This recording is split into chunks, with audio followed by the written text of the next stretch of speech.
Hey everybody, I'm here with Sean and Tabitha. They are the creators and hosts of the Magic on Main Street podcast. They're incredible. They're your one-stop shop for all your Disney needs. They're the king and queen of Disneyland, and that's about it. That's all I have to say about you guys. That's it. Thank you for that wonderful introduction. So guys, I'm going to ask you a few questions today. Is that okay? Please, yeah. Have you guys been in Club 33? I've been there 3 times. She's been there twice. We were really lucky, and we met a guy. We were standing out in front of the firehouse one day, and this guy comes out from the firehouse, and he's like, "Hey, tell me about your pins." He asked me about one very specific pin, and I was like, "Oh, my friend got it for me," and I was showing him how it opened up, and he was just so enamored. And he's like, "You guys ever been to Club 33?" And we're like, "No." And he's like, "You ever been to 1901?" I was like, "No, I just barely even learned about that." 1901 is the one, it's the private club on the California Adventure side. And he's like, "Would you want to go?" And we're like, "Well, yeah, of course we would, And so he took us over to 1901, and he showed us around, bought us some drinks. We spent the day with him and his wife, and it was a blast. And then a few months later, we had run into him in the park, and he's like, right after they finished the refurbishment right of after Club 33. Yeah, so he's like, "Hey, they just finished the refurbishment. You want to head up and check it out?" And so we were like, "Of course." We went up and checked out the lounge, and he showed us around. He knows everything about the parks, everything about the club. I went for dinner one time after that, and then I took Tabitha. We actually got engaged at Disneyland. We got engaged at the the caricature artist right outside of Club 33. Yeah, so we got our caricature done, and I had them ask the question, "Will you marry me?" in the caricature. And so after that, we went and had our engagement dinner at Club 33. Which is funny because he told me we were going to Blue Bayou, and I was all excited, and then he was like, "Psych," and I was like, "Oh, I still haven't been to Blue Bayou." So we still haven't been to Blue Bayou together. That's the sweetest thing I've ever heard. All right. So you used to be a crew member at Disneyland. Is that right? Yeah, I worked on the canoes for a couple of years. So when I was a kid, we didn't go to Disneyland very much. We were really poor, and so Disneyland was like a huge treat for us. In my teens, my dad started this weird let's go on Thanksgiving tradition, but my dad and I weren't super close, so it didn't harbor any super strong feelings for the park.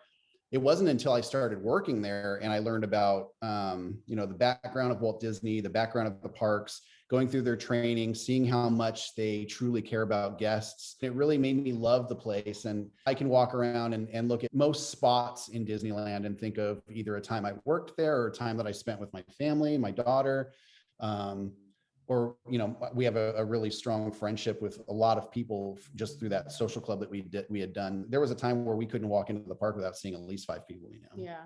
And then Tabitha, did you grow up going to Disneyland? We went pretty often from when I was little up into my teen years. We kind of stopped going as I got a little bit older.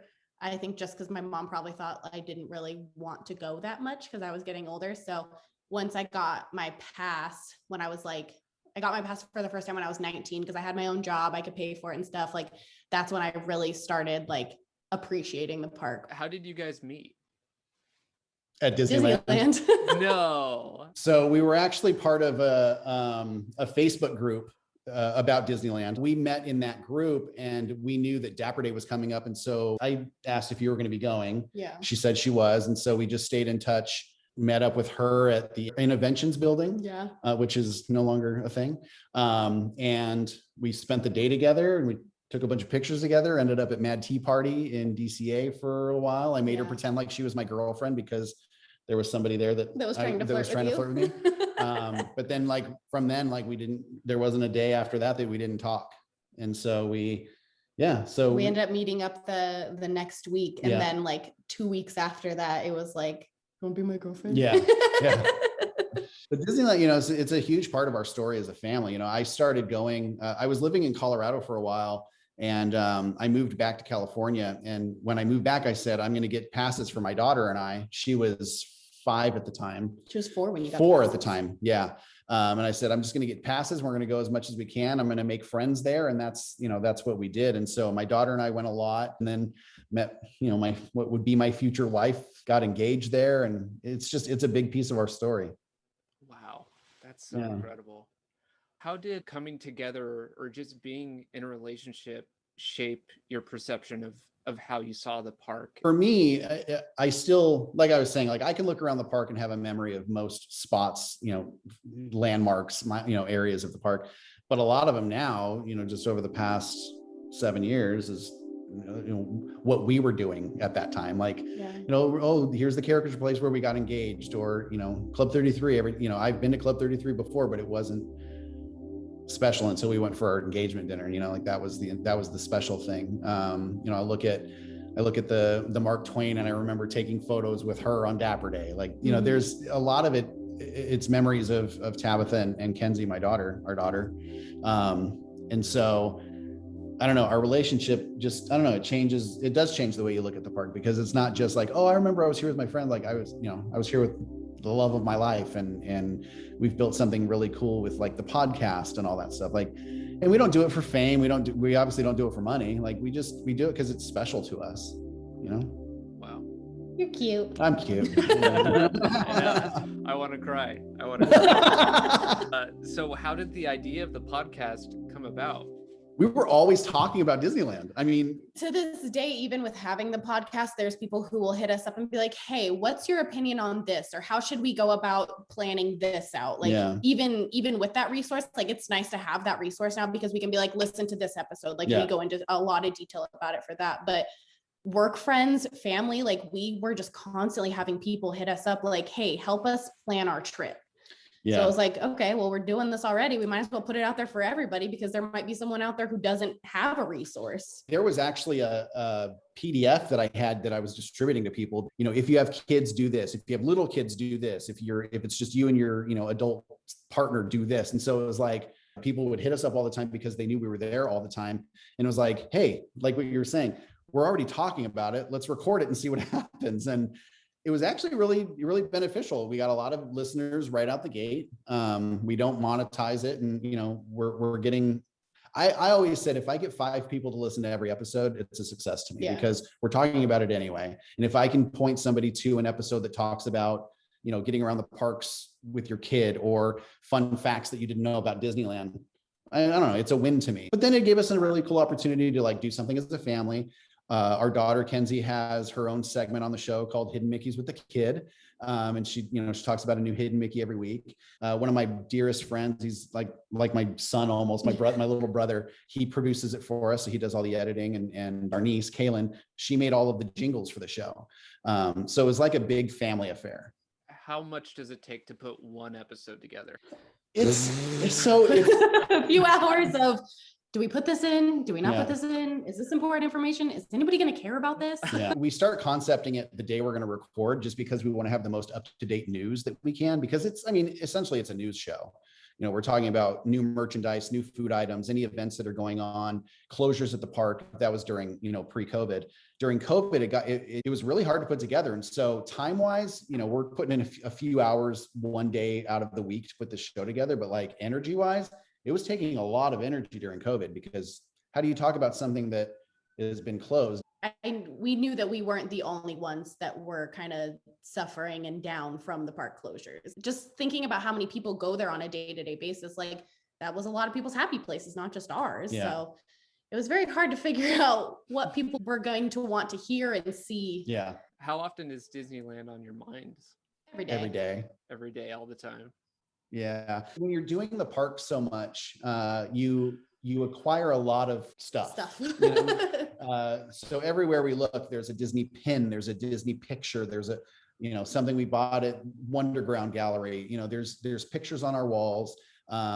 15 sets of ears on my dresser. Ears everywhere. It's our relationship. Yeah.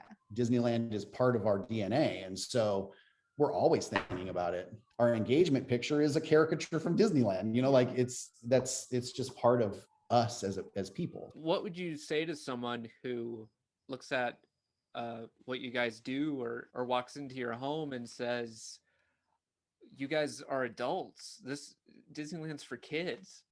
Yeah, we've had that. We've had it. Like the whole Disneyland is for kids thing. Like Walt Disney created that place for families, and even though a lot of the stuff you see is like maybe for kids, like it's something he built to bring his family together. And I challenge anybody who says Disneyland is for kids to just like go, put your guard down, take off your, allow yourself to have fun and just like experience it, like enjoy the food. Like, and that's the thing about it, I guess, is Disneyland is for literally anybody. Like if you appreciate art, they've got art. If you appreciate good food, they've got amazing food. Mm-hmm. If you like thrill rides, they have those. If you have something a little bit more mellow, they have that. Like it's for everybody. And so when I get challenged with the Disneyland is for kids thing, or, why do you go as an adult? It's like, because who doesn't want to act like a kid? Yeah. Like who doesn't want to just forget about their job, forget about real life, and just go hang out with their friends, or hang out with your wife or husband, or just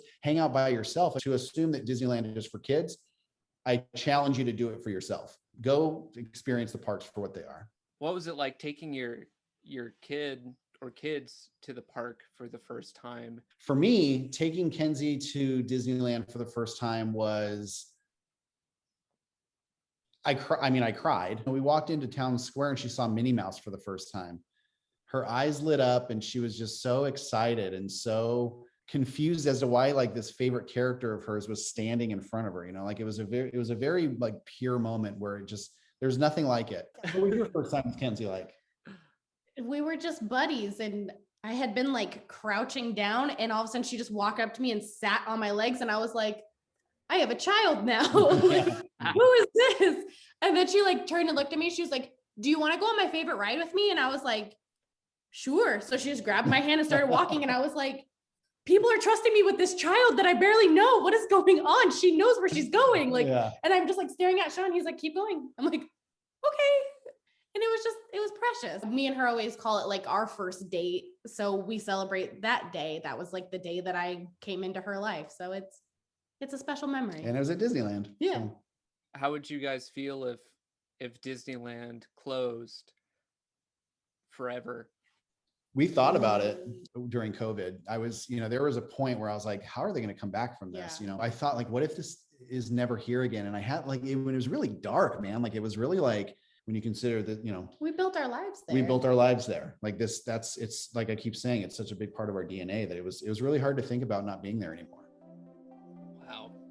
I don't know if I've ever told you this, but like when they closed up the Interventions building, like that really hurt my heart, because that's where I met her for the first time. Like when we didn't have access to that building where I could at least go like in this spot, no matter what was there, in this spot, like that's where I met, the love of my life. Like that, it was hard to not be able to go into that building anymore. So imagining that on such a huge scale of like this entire theme park where we had our first kiss and we had our first dance and we had, that's where I asked her to marry me, Oh, stop. It was hard to think about.